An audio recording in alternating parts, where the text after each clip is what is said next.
Shalom, saudara-saudari yang terkasih dalam nama Tuhan kita Yesus Kristus. Selamat bertemu kembali melalui YouTube Kongregasi OSF Sibolga. Kami sampaikan salam sukacita dan damai sejahtera dari Tuhan kita Yesus Kristus kepada semua yang aktif mendengarkan renungan ini. Semoga kita selalu mengalami sukacita, bahagia, dan damai sejahtera.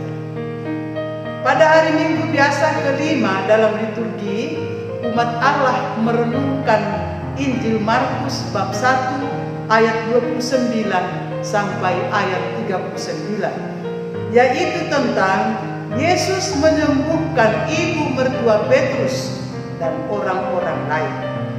Yesus mengajar di kota-kota lain. Saudara-saudari yang diberkati Tuhan, Markus bab 1 ayat 29 sampai 39 merupakan kumpulan beberapa warta yang tampaknya berdiri sendiri-sendiri untuk melukiskan kegiatan Yesus di Galilea. Disebutkan di dalamnya penyembuhan mertua Petrus ayat 29 sampai ayat 31.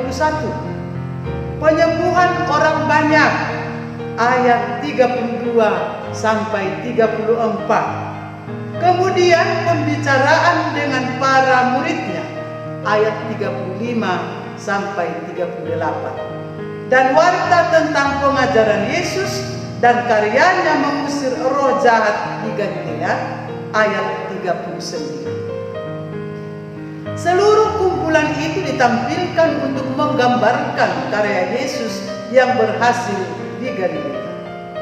Dari penampilan itu menjadi nyata siapakah sosok Yesus dalam Injil ini.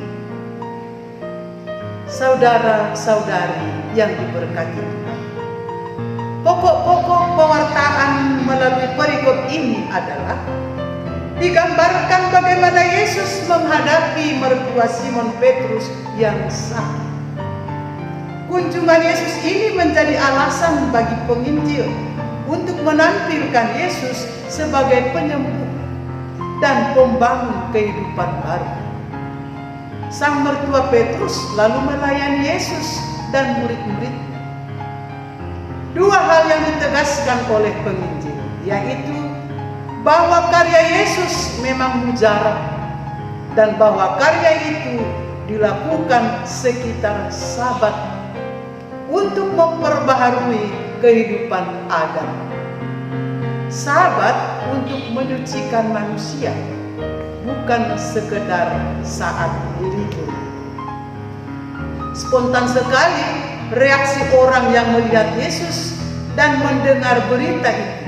Mereka mencari Yesus. Mereka membutuhkan Yesus. Yesus sendiri menanggapi mereka dengan memperhatikan keperluan mereka. Ia tidak memperbolehkan roh-roh jahat berbicara. Ia membungkam roh jahat. Yang juga tampil secara jelas dalam kisah adalah pribadi Yesus sebagai pendoa. Ia menyepi, tidak mencari harga diri, melainkan melaksanakan kehendak Allah Bapanya. Menjalin relasi dengan Allah secara teratur diperlukan oleh Yesus untuk mengenali kehendak. Inilah doa yang sejati. Kegiatan Yesus yang utama disebutkan oleh penginjil sebagai pewartaan kabar gembira dan pengusiran setan. Warta gembira diwartakan karena kasih Allah menjadi kenyataan. Setan diusir karena kejahatan dihentikan oleh karya Yesus yang baik.